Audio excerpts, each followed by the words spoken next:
who is Bryan Finster, and what's been your journey? And maybe share something that I don't know you haven't shared before. Or I know you've done a lot of introductions. I currently work for Defense Unicorns, where with our focus is how do we how do we enable better delivery to some really hard contexts? I mean, things like secure environments, submarines, air gaps, things. There's I forget what the acronym SCIF stands for, but it's where you go if you're going to go review top secret material. How do we do um, software development well inside of Skiff, and trying to solve those problems is what we focus on, which I really enjoy platform work. And I'll explain to you why. I've been a product developer working mostly in supply chain software since 1996. It's like I did supply chain software between 1996 and 2017. If you want to know stuff on how to make a warehouse hum, I know how to do that.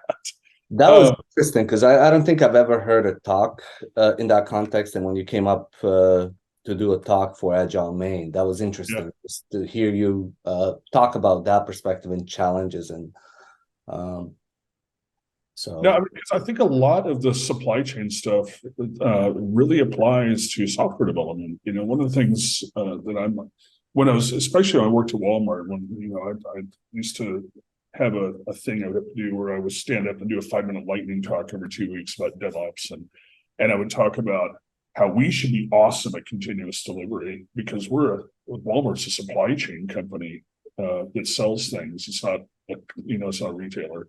mhm. And continuous delivery, it was just about optimizing product delivery supply chain. That's all it is, and how do we minimize touch points? How do we reduce cost? How do we speed up the flow of delivery? It's all supply chain. But yeah, I mean, I've been a software developer for that entire time. I'm still a software developer. I talk a lot about delivering software better because of all the pain I've had personally as a software developer over the years.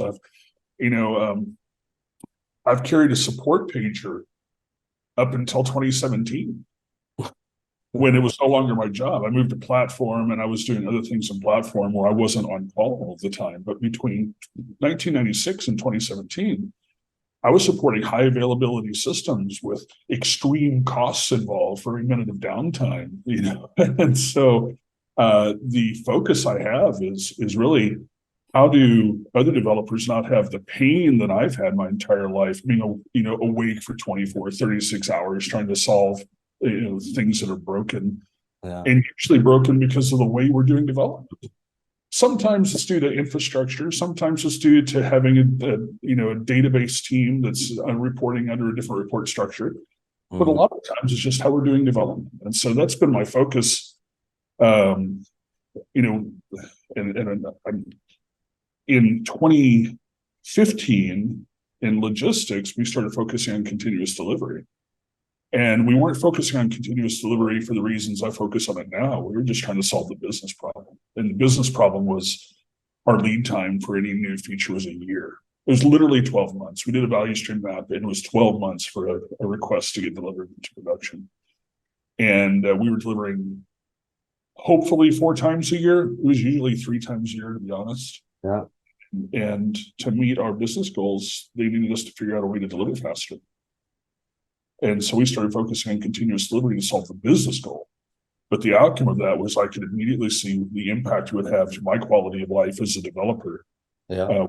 Once we started getting, halfway good at it, because I had higher level of confidence because the level of testing that's required for continuous delivery, the fact you can't wait to test, you have to test now before we deliver the code.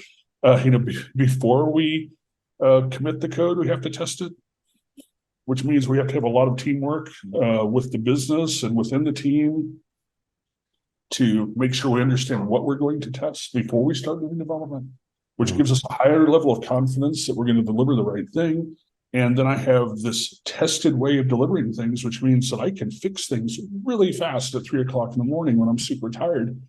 And so that operational mindset of architecting everything for operations that I talk about all the time comes from those just decades of pager support.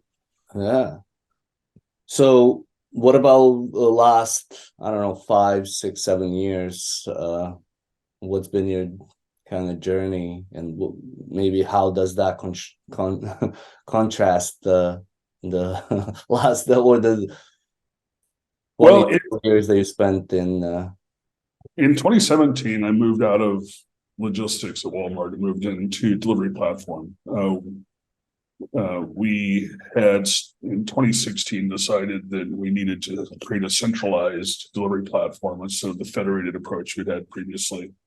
mhm, A lot of that was so that we could harden our security and compliance processes and just have a standard baseline for that across the enterprise.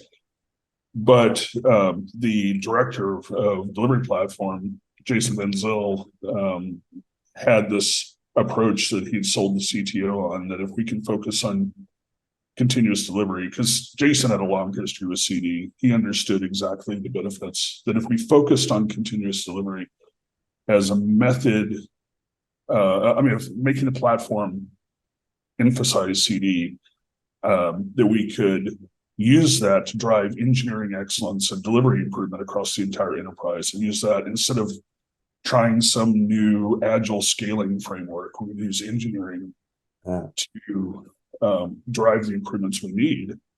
And not just the platform, but also, something I talk about all the time is we had the CTO who was emphasizing that, incentivizing that, being a cheerleader for that. yeah. Ultimately, we decided that we needed a dojo to help teams with that. When I joined platform, I was the product lead for the metric solution for the platform. Because our goal was CD, Yeah. and helping teams get there, metrics were a very early addition to the platform. It came right after our CI tool and before we had an orchestration engine into the platform. We had metrics to show teams what CD looked like and how they compared to continuous delivery. We gamified around that, and I was the product owner for that. Because I was the product owner for that, I had teams coming to my team all the time asking for tips of how to get better at this because we had gamified it. And ultimately, I was asked to start a dojo because I'd been on the Tiger team leading this effort in logistics, so we knew how to make this transformation, at least at that one team level. We then had to go learn how to help other teams get it done. Yell it, yeah. Yeah, and I learned a lot of the pain other teams have in multiple contexts because of that. So that's that. A lot is going through my head as far as what I want to ask you and where we want to go with this conversation. But I originally was thinking, like, as far as like what I want to ask you based on the conversation that we had a few weeks ago. And I'm thinking just like a high level, like I have some questions around leadership, software craftsmanship, and value stream management.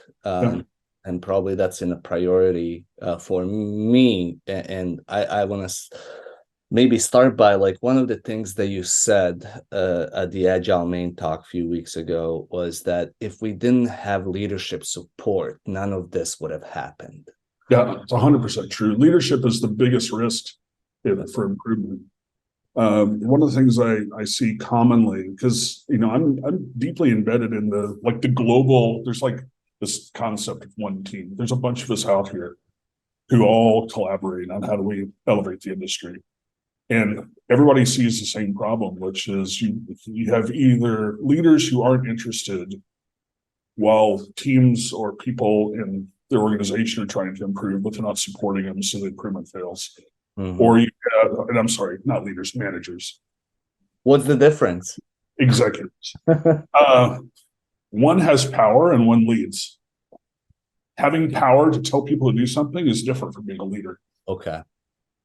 Right? Well, I guess it's like indirect versus direct power, or what type of power are you? Well, you can have power and be a leader. Yeah. Not everybody who has power is a leader, and not every leader has power. Yeah. Yeah. Okay.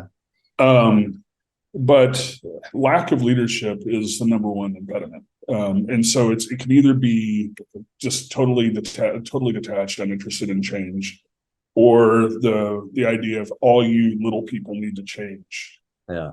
right? And then focusing at developer productivity instead of value stream improvement. What about like lack of awareness? I mean, I think there's another aspect where like leaders might have the power, they might have the interest, but they just don't have the awareness or knowledge. No, and that's also a big problem. Yeah. Everybody can't know everything.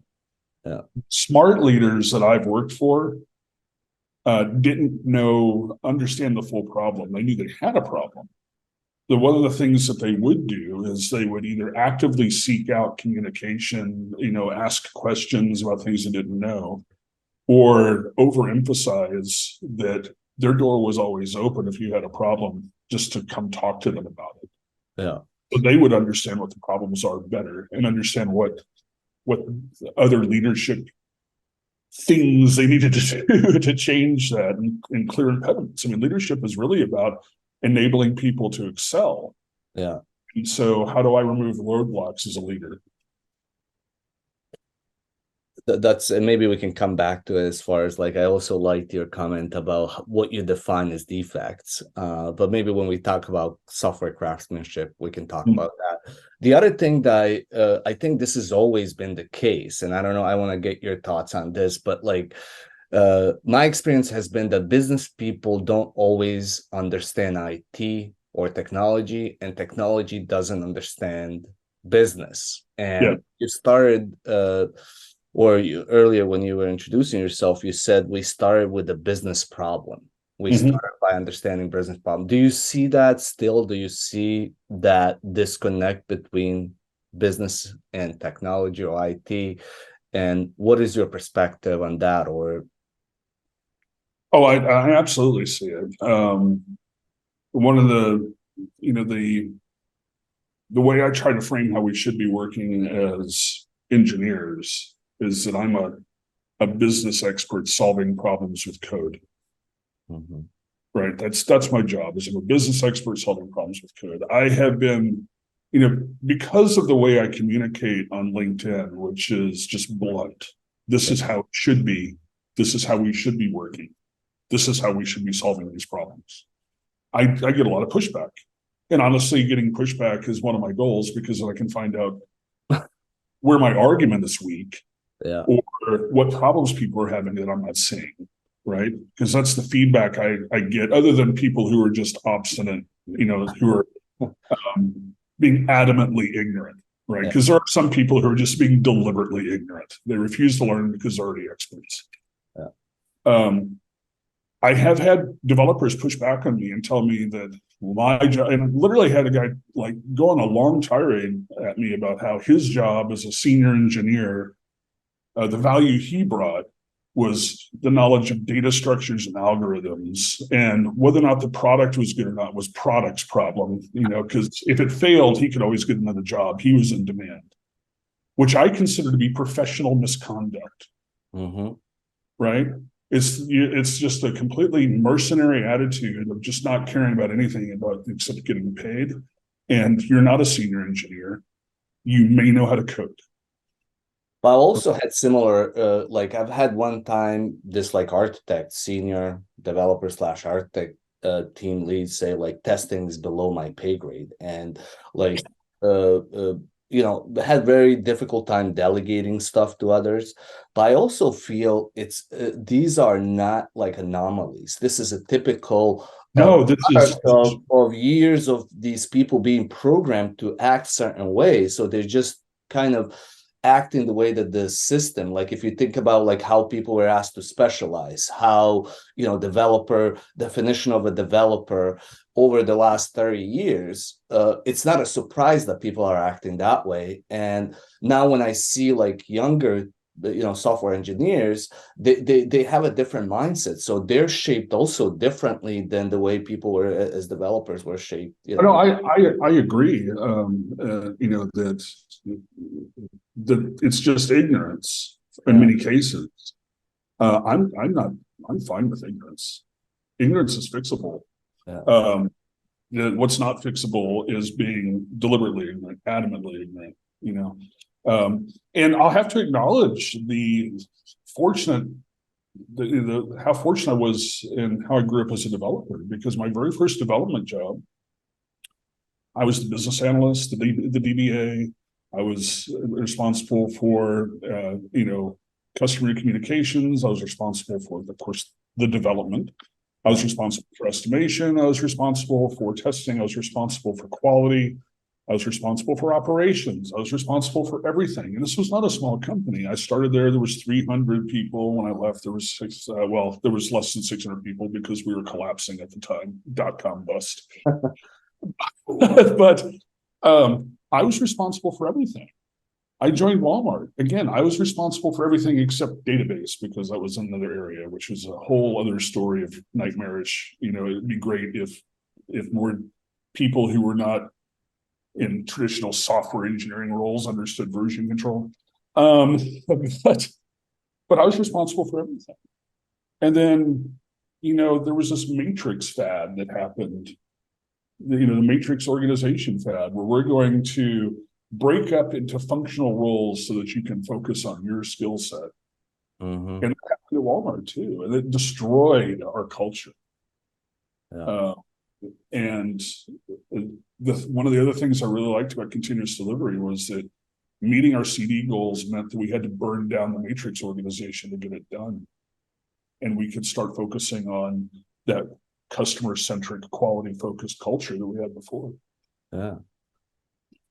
But it's tough. And like, I think another, maybe something that's kind of going through my head is like what you described earlier, like you being the product owner. And I've seen this probably more in the last 5 years than before, but like you have product people that are required to understand the technical side. Like it goes back to the ignorance, where I think, a lot of business people would say, that's not my job, that's their job, right? Yeah. Now, I'm seeing more product people being required to have that technical understanding, not necessarily roll their sleeves up and code, but they can't be ignorant about.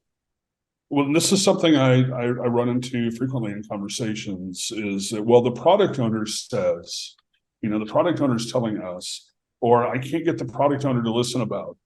And I had these conversations when I was leading the dojo at Walmart too. I'd go into a room, in a conference room, and talk to a team, and they'd start talking about the product owner as if they were a customer. And I'd hold up my badge, and say, see, this is a blue badge. They have a blue badge. They're not our customers. They're our colleagues. If we fail, they fail, and vice versa. We're one team, whether we want to admit it or not. If we don't act as one team, we will fail. It's better that we act as one team. Our job as engineers is to clearly express, learn how to communicate, clearly express the risk of not understanding things like what tech debt actually means, how it impacts our ability to deliver if we don't keep it under control, because it makes the code too complicated to change. And clearly communicate these things so the product owner can make good product decisions, because product decisions are not just about feature delivery. Mm-hmm. Good product decisions are, number one, is it a good feature to deliver? But also, are we keeping the kitchen clean so that we can continue cooking food? Or are we just trying to shove orders out the door until we can't anymore because the health department shuts us down, right? And how do you have to develop that partnership? And if you have a product owner who's a dictator, quit, escalate, do something, because you can't do your job as an engineer. Your job as an engineer is to also be a product owner. If you're on a product team, you're a product owner of the product team. When I left logistics, before I left, I talked to the team and I said, hey guys, we've been really focusing on this for a while. We transitioned from project teams to product teams. We've been working as a product team for 18 months. When I left, we were getting really good at CD. And I said, I have this feeling that this is my product that I let the business use. Yeah. Right? I'm proud of what it does because it helps people. Do you have the same feeling? And they absolutely agree with me. Well, that's a shift. Like it's more, I think it's becoming more of a norm, but like it's a huge shift in perspective of how we look at solving problems, how we look at who's on our team, and like, and do you see that this is changing? Because my experience and what I've been seeing is, yes, it's getting more noticed, more people, but it's like, if we look at this agile movement, and even before, if we just look at the last 20 years, it's like this is still not a norm, what we've been describing, like leadership support, like even So next topic, that one, at software craftsmanship, like these ideas around what needs to happen have been around for like a couple of decades, and they're yeah, still not a norm. this is the way I look at it, though. I can't I can't worry about whether it's the norm or not. Yeah, Can't, because it's too big of a problem. yeah. The very first external talk I gave was at DevOps Enterprise Summit, and I was at a photography meetup stressing out about this external talk because I had massive stage fright, right? And I'm at like the premier DevOps conference for my very first talk. Okay. And I was really stressing out about delivering valuable information because I don't do BS talks, right? I don't do marketing talks. I don't talk about how great things are. I talk about both sides. And I try to give people useful information they can take forward because I hate those BS talks, right? Yeah. And so I was really focused on how do I deliver value to everybody here in that room, because I knew I was going to be a breakout session, be about 400 people in that room, and I wanted to deliver value to every single one of them. And another photographer friend of mine who'd just given a presentation on photography earlier that day said, that's not your goal. He said, you just have to help one person, right? Yeah. If you can make one person's life better, you've done your job. Yeah. And that's the way I look at it, is that there's people out there hurting who don't know how to stop hurting. Mm-hmm. If I can help one person hurt less, I've done my job. And if I can inspire one other person to go help somebody else, Yeah. then I'm scaling myself, right? That my goal isn't to be, and I don't care about being an influencer. That's not my goal. I don't want to be a professional speaker. I don't want to do any of those things. I want other people in this industry to live less painful lives. And if I can help inspire change in them so that their jobs suck less, Yeah. I've done my job.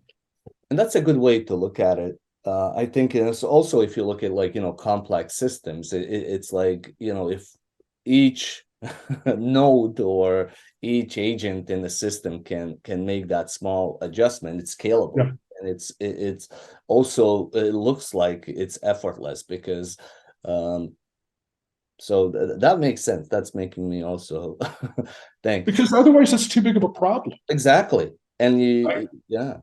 When we were in the dojo, and it was me and Nathan were the first, I managed to steal Nathan away from logistics as the first team member out of the dojo. Yeah. We were writing down what a job description for someone in the dojo, because we were not agile coaches. We were engineers trying to help other engineers engineer better. Mm-hmm. And the very first a requirement I had for someone to be in the dojo was you had to be a wildly optimistic, pragmatic cynic. Right? You had to understand that most people were going to suck just because they wanted to and didn't care. You had to be pragmatic about your approaches to things to try to help, encourage improvement or help people, or just, accept inches of improvement and not expect miles. And you had to be wildly optimistic that you could change the world. Yeah. No, that is, and that's Which means you had to be kind of insane to do the job. it is, and I think it's very difficult, and you have to be passionate. And I think it's also being motivated from what you just said about like just even changing and helping one person, and using that as fuel to help more people, because otherwise it's not a very thankful, it's a thankless job, or thankless effort, I guess, if Yeah, you look at many different I guarantee you, if I didn't have people DMing me on LinkedIn, calling me, telling me how things I say or things I've helped work on have helped them, Yeah. and I'd give up. Yeah. It's just too. Yeah. It's easy. One of the things, one of the first slides at your Agile main talk was we need to engineer for faster feedback. Yeah. Could you elaborate on that? Well, so a truth is that quality is the outcome of how fast we can detect poor quality. Right? And quality isn't just it meets the spec, right? I mean, that's too myopic a view of quality. Quality is, does it solve the problem? Mhm. And and if it's insecure, it doesn't solve the problem. If it's out of compliance, it doesn't solve the problem. If it's a terrible user experience, it doesn't solve the problem. It's not even functionally complete is not enough, right? It has to be a holistic view of, does it solve the problem? Yeah. We have to get fast feedback to make sure that we're solving the problem without just dumping tons of money into either solving the wrong problem, building poor code on top of other poor code. We can't find out a year from now that we've put a vulnerability out there and people's harvesting our users' data. I mean, there's all these things where we have to have fast feedback of problems so we can fix the problems. Sometimes the problem is the feature, the idea behind the feature itself could be the problem, right? I talk all the time about how everything is wrong. Yeah. The requirements are wrong. We will misunderstand the need during implementation, or the need will change before we can deliver. Yeah. And so our engineering focus when we're constructing how we deliver software, and even how the architecture of the software itself is organized, is how do we organize everything for faster feedback?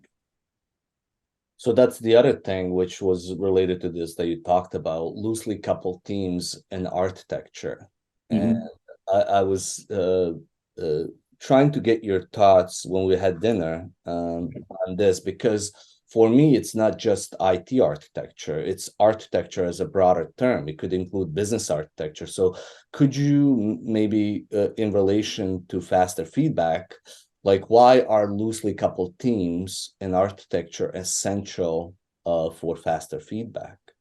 Because there's a cost of coordination if we're not loosely coupled. If I have to deliver two services at the same time, even if they're on the same team, okay, so if I have a team, I've got multiple services we build, and I have to deliver two services at the same time, there's a coordination cost involved that slows us down. There's just process overhead that makes that true. And in that case, the correct architecture is there should only be one service because they're too tightly coupled. Or we should identify why they're tightly coupled and make them so that we can deploy them independently, right? You don't want to have that coordination cost.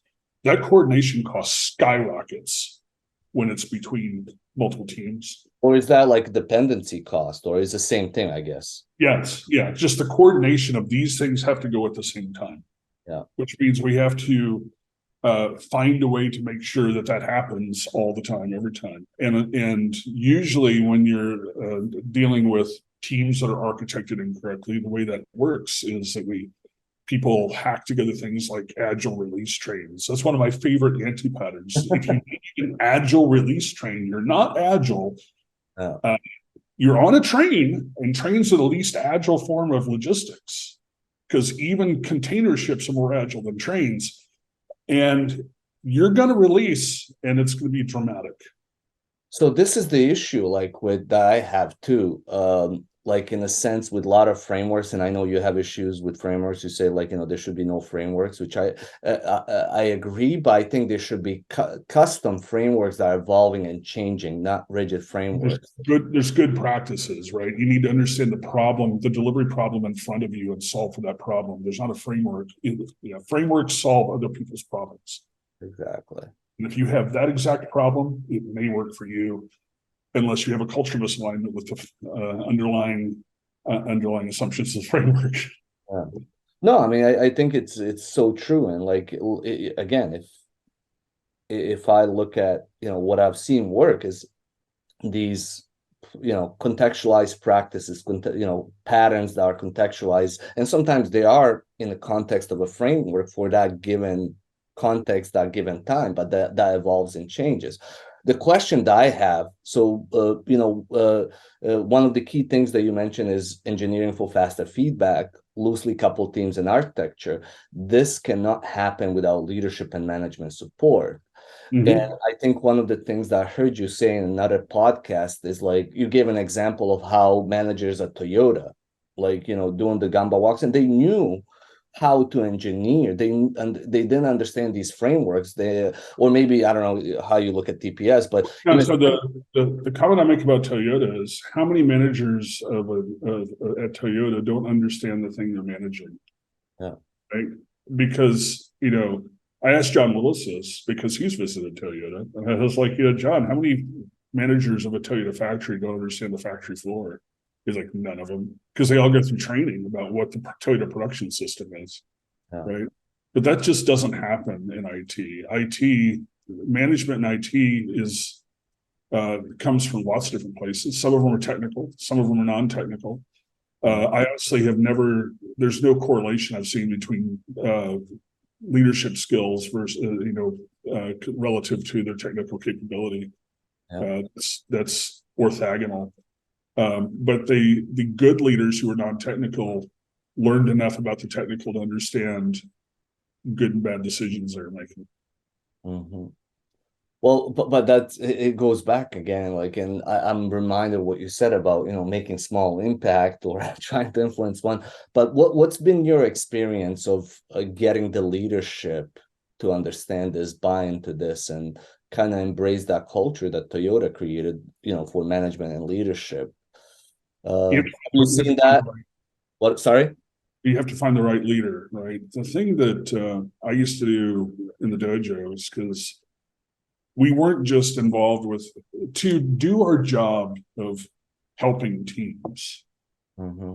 As the guy leading the dojo, I looked at it as my job to also find out why teams either weren't asking for help or weren't allowed to be helped, and which is a thing in a large organization. And every time we would get a new hire at a senior director or VP level who came from an organization that I knew was trying to do it well, the very first email they would get was from me saying, "Hey, I'd love to come talk to you." Right? They weren't my report structure at all. And by the way, I was just a staff engineer at the time. Mm-hmm. Okay, I mean, I was, you know, middle and high engineering role, but I was an individual contributor. I didn't have any power.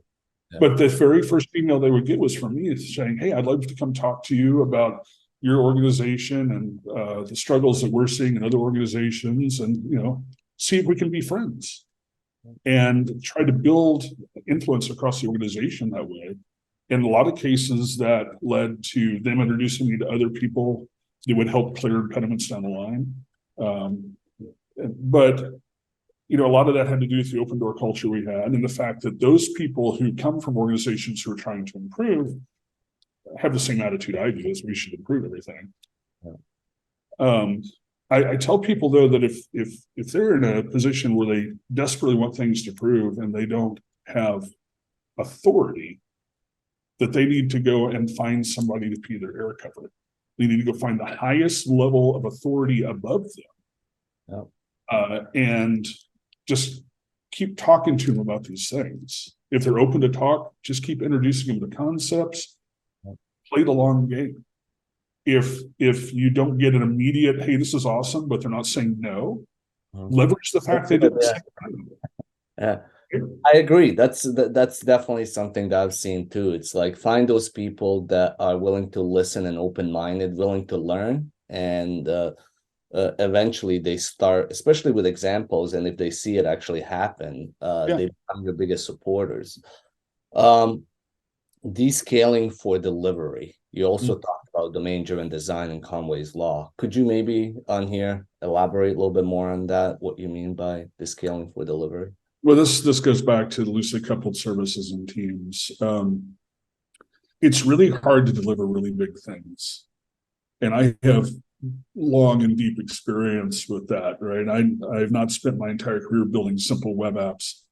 In that talk I gave at Agile Main, the example I was giving was, how do we deliver a 25 million line monolith that was the outcome of 4 different supply chain systems bashed together with a brand new data model and no architecture at all, right? I mean, it's just a complete mess. That there was no way we couldn't even test most of the system because the technologies did not have test frameworks, right? So it was a nightmare. You can't deliver something like that quickly. You have to break it up into smaller things and easier to comprehend, easier to identify what problems are. You have to engineer for faster understanding of where the problems are. Engineer for faster incident response. Yeah. Everything, it's all about speed, and the only way you get speed is by making things smaller. Right? To make things smaller, you like I said before, you can make things smaller, but then they still have to be delivered together. So they're not smaller, they're just more complex to play with, right? So you have to, we use domain-driven design to decide what those pieces would look like in a way where they could Essentially, so you can decouple the. So we can decouple. It's like, what things could be deployed independently of each other and not cause problems? Yeah. And then how do we teach teams how to work in a way so they're always backwards compatible? So they're using evolutionary contract design, evolutionary database design, everything evolutionary, so that they can keep delivering in any sequence to keep them nimble. And I had an incident once where my team, we had multiple services, and I was on site and not, able to stay on top of things. It was pretty early on. And my team accidentally coupled 2 services together through the contract so that they had to be delivered at the same time, and then only delivered one of them to my distribution center that I was visiting, and blew me out of the water. It's like, why are things breaking? I'm not expecting things to break. And it's just because they didn't code correctly. And so we had a conversation about that, about how we test to make sure that we're always loosely coupled. But by making things smaller, it means that you have components that are easier to keep in your head and understand. That you understand where the dependencies are, and you don't have unexpected dependencies somewhere else that blow up because you didn't think about it, or it was just too complicated to understand. The bigger something is, the harder it is to test, the longer it'll take to test, the which drives up everything else. I mean, there's a theme here, and another thing that I loved, or you quote, if it prevents us from delivering today's work today, it's a defect. And your definition of a defect. I mean, that's my Agile framework, by the way, right? What is that? That's my Agile framework. It's not, here's the solution, it's here's the problem. The problem is we can't deliver today. Why? Let's fix it. But that's such it's such a powerful statement or principle or whatever you want to call it, because it kind of addresses everything we've talked about so far. It focuses on that feedback. It focuses on that continuous delivery and making sure that we are delivering, that everybody's involved. And you said, I think this is the North Star metric. Yeah. Well, and something I'd like to stress is that a lot of people push back on continuous delivery, and they'll give me reasons why. It's like, oh, well, we're not delivering to the cloud, or we don't always have, we're delivering to environments where it's either air gapped, or they're not always attached. We're delivering to an app store, and so we can't deliver every single day. I'm like, okay, you should be able to deliver every single day. But one thing that is completely context free is that we should be doing continuous integration. And if you can't get today's work onto the trunk and in a releasable state today, or at least believe it's releasable today, you've got problems to solve. And focusing on CI is what we would do in the dojo to just shine a spotlight on all the problems the team had. It would just make all those problems clear. And sometimes there are problems inside the team. Sometimes there's problems around the team. But the fact of why can't we get today's work on the trunk today is the first step, highlighted all of those problems. Yeah. And that's something that I think is easier said than done. Like, trunk, I think one of the things they use is trunk is always it's people come up with all kinds of reasons. What are some of the things like when you say trunks should be always the deployable? What are some of the things maybe that for listeners, like how do you get people to understand or maybe start moving or thinking that trunk should always be deployable? Well, one of the challenges you run into is people have, everybody has habits. They have this mental model, and you start talking about, hey, we're going to get today's work on the trunk today, and it's going to be releasable. They're like, well, no, but the QA team, but what about CAP? Yes, those are defects. To do that, we have to change our quality process to make it an actual quality process. And that means that all of our functional testing is happening while we're doing development. And you don't have to do test-driven development, but you have to do test during development. Mm-hmm. And that's not just unit tests. And most people write poor unit tests anyway. I encourage people to dig in and understand that a unit test is a unit of behavior and not testing on method. That it's all of the layers of testing required, contract testing, whatever integration testing you need to do in such a way so it's fast and not flaky, security testing, compliance testing. It's all of the things that you need to test to say that we're deliverable. That this meets our organization's definition of worthy of production. All of that has to happen while we're coding. Or in the pipeline. It has to be embedded in the pipeline before that code is committed to version control. Yeah. Right. And solving that problem makes you go, oh my God, we're doing everything wrong. Like, yeah, probably. The other thing I push for is you should be optimizing your development process for solving an incident after you've been awake for 24 hours. Okay. Mm-hmm. If you have a quality process that you have to skip because it's too hard or takes too long to solve an incident, your quality process is garbage. You need to fix it so that you can solve the incident. And if it takes you 24 hours to solve an incident after you've already identified what the problem is, it's also garbage. So that's another thing that again goes back to leadership and management and business too, because quality is everybody's problem, right? But it's not looked at as everybody's problem. And like with like aggressive deadlines, like, being a developer, I tell people, like, ask developers what's the percentage of time they leave the code in a better state than they found it. And for most people, it's very low.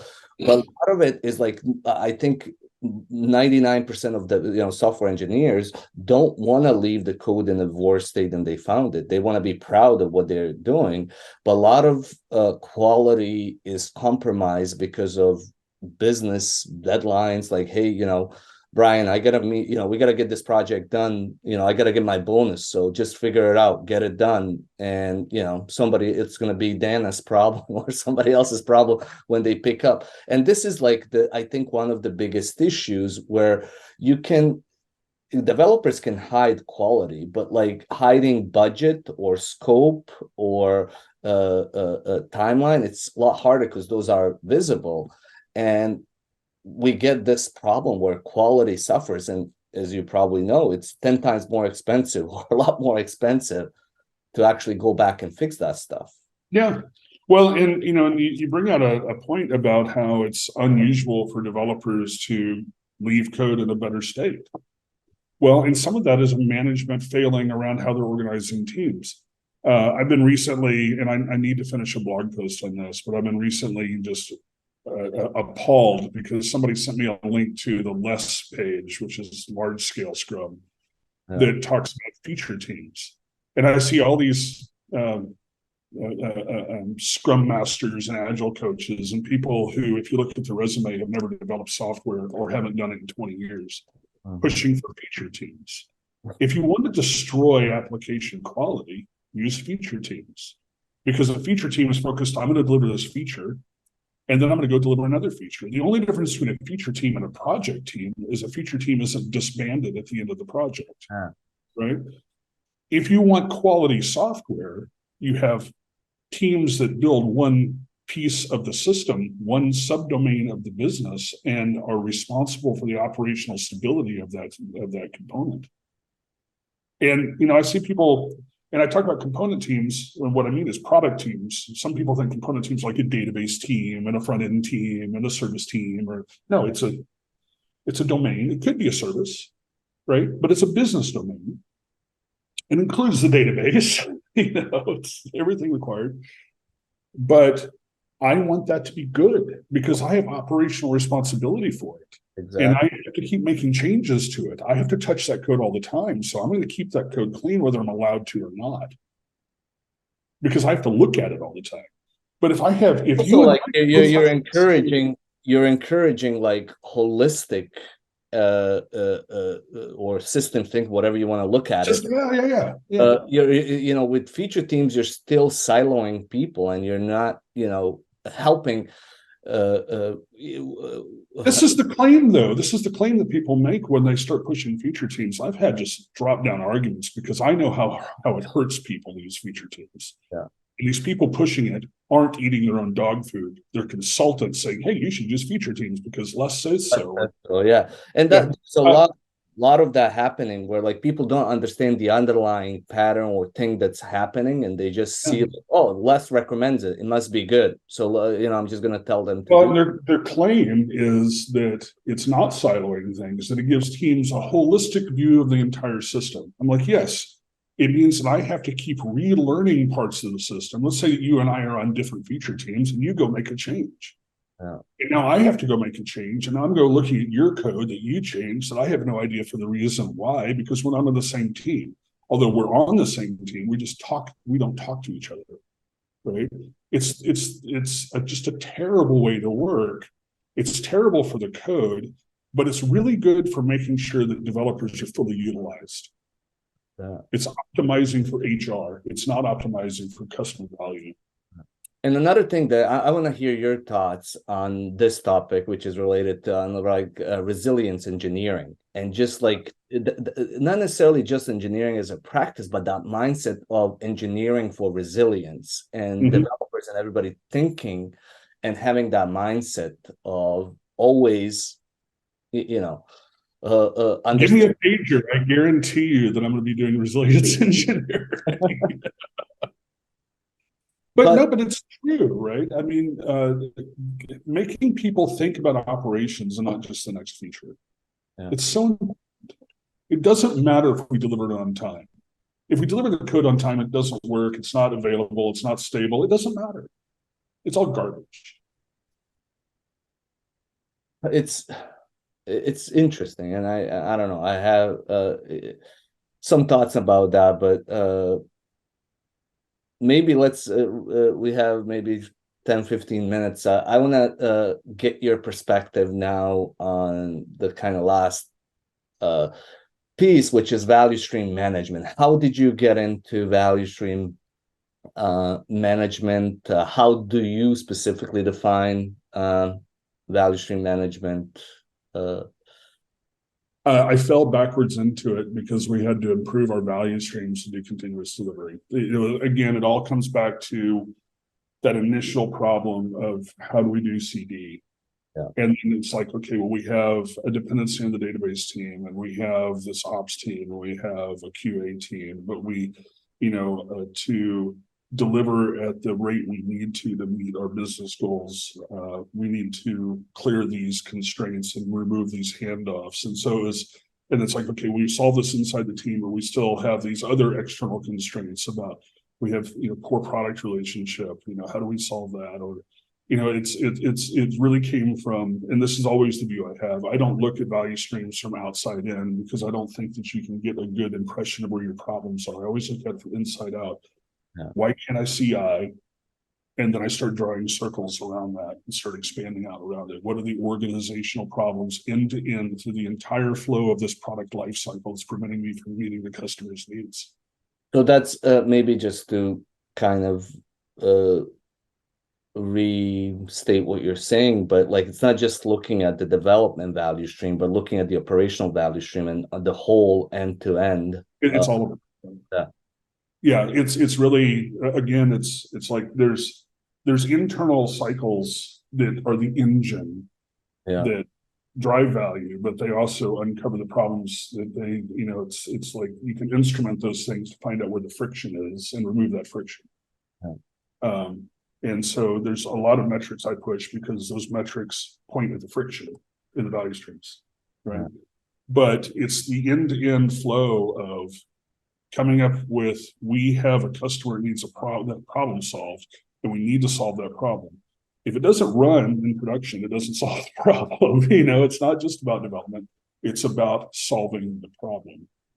But a lot of times in matrix organization, that problem is not everybody's problem because of the silos. And I think one of the challenges when, at least I've worked with organizations of trying to get them to think and implement the value stream management, it exposes certain people too, or certain areas. And that can feel threatening, right or wrong, but those people feel threatened in a way. So what has been your experience like with value stream management or implementation, or just trying to get people to see things more holistically? So I'll give you an example of that particular issue. So when we would go into a team that it was very common when we were starting the dojo to have teams where you'd have a one or two people who were testers on the team. Now this is a microcosm of value stream management, but I think it's a very good example of the problem you're talking about. They would have testers on the team. So for us to improve that flow of delivery on the team, you can't wait to do testing at the end, and you can't have testers writing end-to-end tests after the coding is done, which is what the process was. You can't have a coding sprint followed by a testing sprint, which is what you're doing. But we needed the people who were doing the testing to be active supporters and advocates for what we were doing and not impediments. They were doing the wrong job. What we needed them to do was a different job entirely. And so what we did was we came at them with the approach of, you already know how to do the right job. We just granted them that, we just acknowledged that they had that skill, whether they did or not. Okay. What we need you to do is we need you to help the team learn how to test better. We need you to help architect better testing structure for the entire test suite. We need you to find better ways for the team to test. And if you get bored, pick up a feature and learn some more of the problems the team is having with why they can't test that well.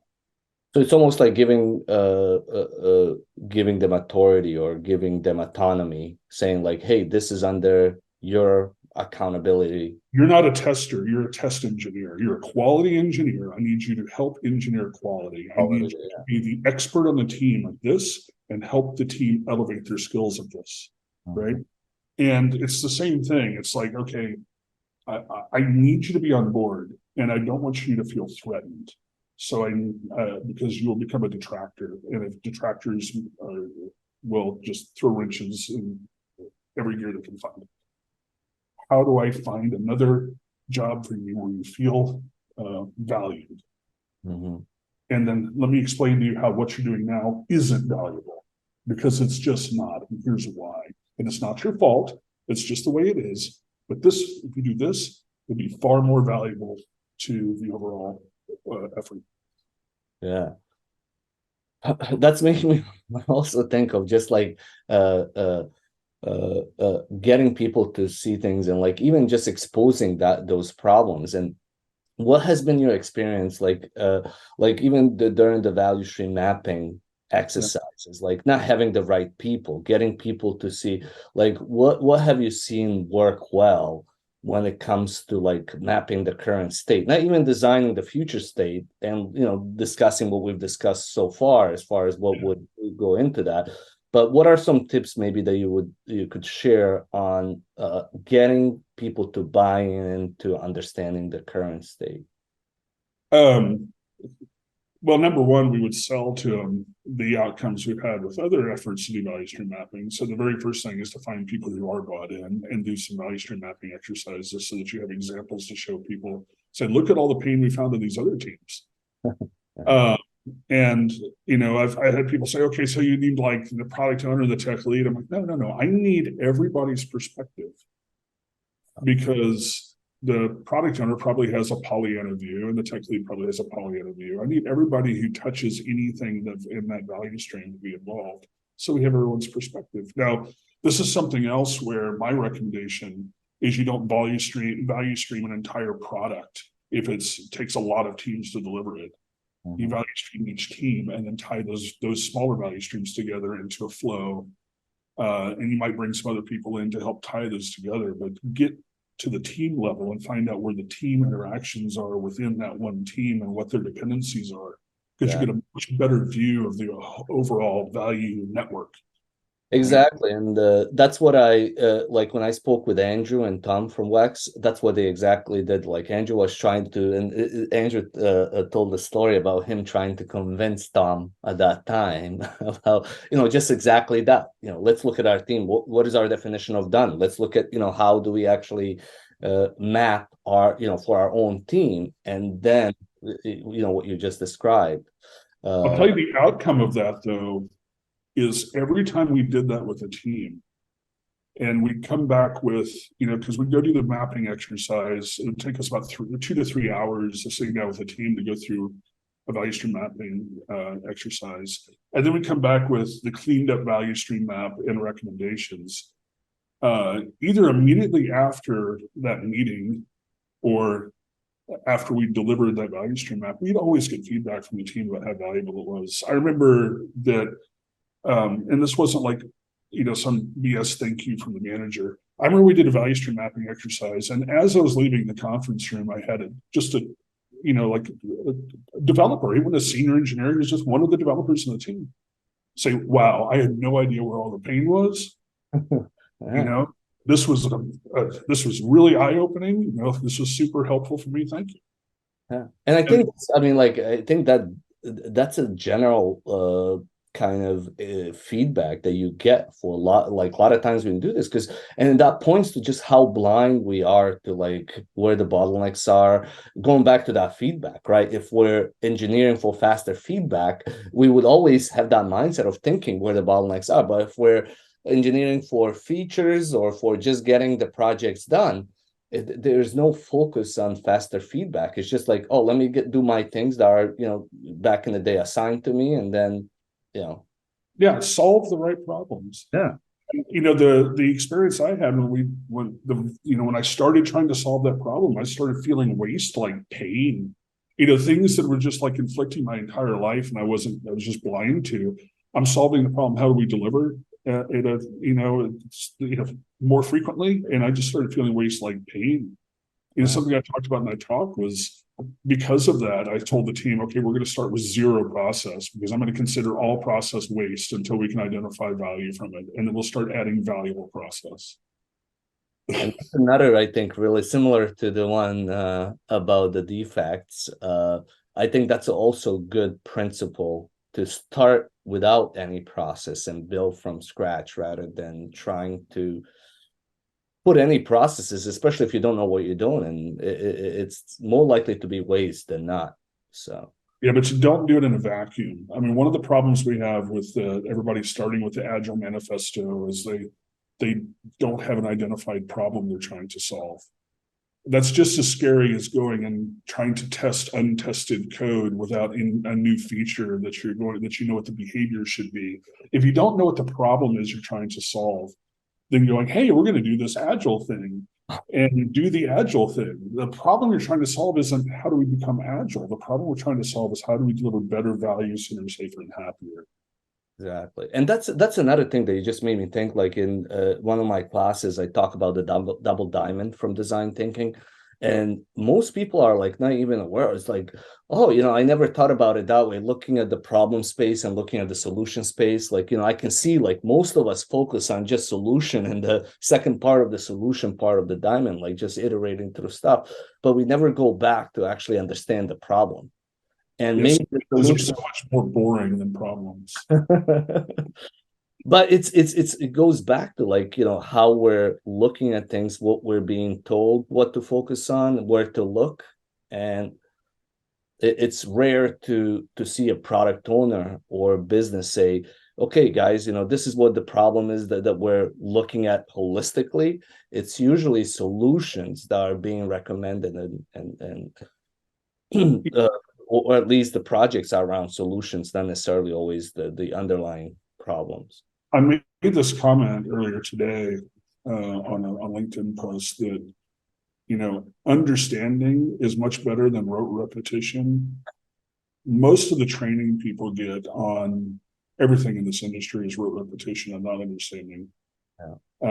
If my tip for anybody who wants to be an actual senior engineer instead of somebody who has tenure who got the title of senior engineer is understand the problems we're trying to solve with so that we can actually engineer good solutions for them. And we're trying to, like I said, we're trying to deliver smaller things more frequently to find out what's wrong, so that and then have a process so we can correct that wrongness rapidly. And sometimes that correction is to delete the feature, and we need to be comfortable that we're working on things we might throw away.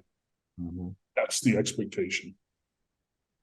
Yeah, and that's hard to kind of swallow, because a lot of times those are the features that we were incentivized to build, and it's almost like that bias. What is it, sunk cost bias? Like where? Well, this is something else that I feel deeply. Right, is that look, I am not emotionally tied.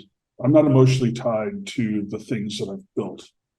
I'm emotionally tied to building things that solve problems. Exactly. If the thing I built didn't solve the problem, I'm happy to just delete it. I don't care, because it didn't meet the need. And my goal is to solve the problem, not to write code and say, look how great my code is. Yeah, and maybe like, my hope is just to, going back to that faster feedback, to realize that it's not solving the right problem sooner than later.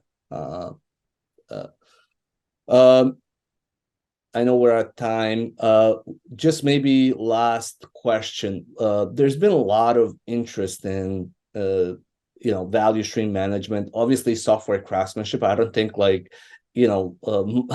it's always like these good software craftsmanship practices have been around for decades. It's not like I think a lot of this fundamental stuff has been there, but I do think with value stream management that there has been increase in interest and understanding over the last 5 years.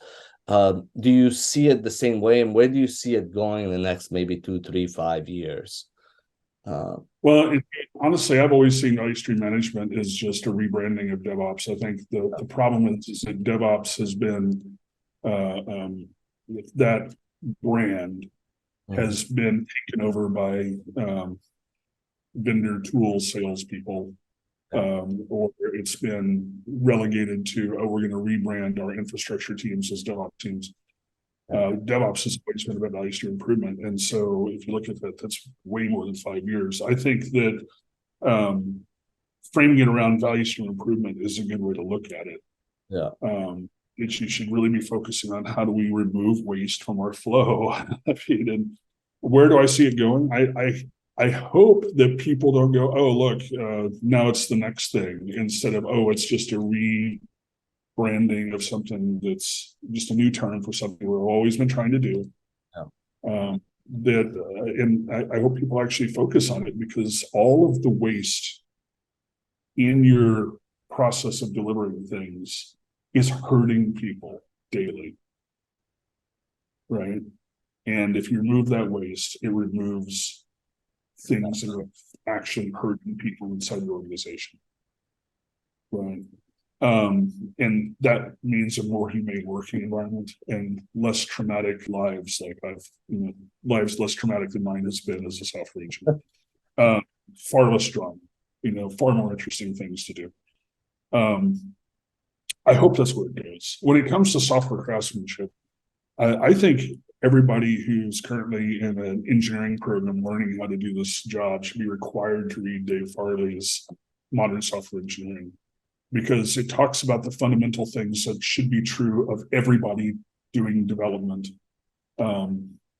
It's also challenging people to do it better and to think about it the correct way. It's actual engineering and not just kind of hacking crap together and calling yourself an engineer. I think there's another direction I could go with that as far as just like fundamentals, but we're out of time. How would you like to, maybe what's the message, or what would you like to say in conclusion here?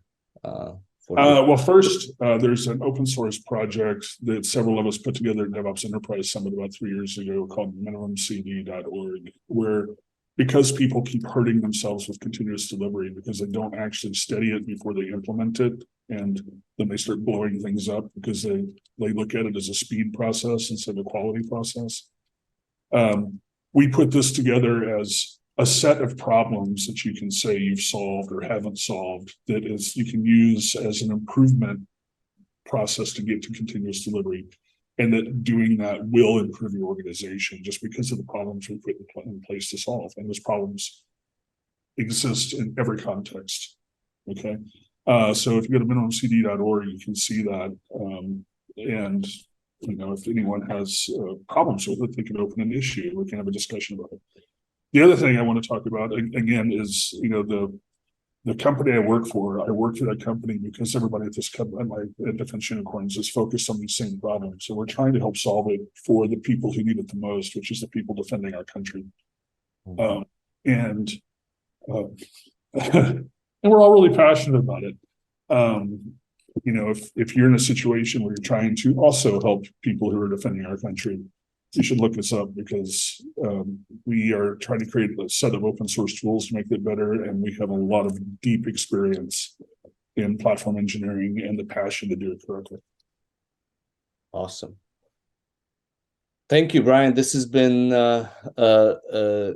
for me at least, very valuable just to elaborate on some of the things that we started talking about. And I have more questions, but time, so perhaps maybe next time maybe we can do it again sometime, or we can do more. But thank you very much for your time, and it's been a pleasure meeting you in person, but as well as continuing the discussion here and elaborating on something. Thanks for inviting me on so that I can rant. Well, thank you.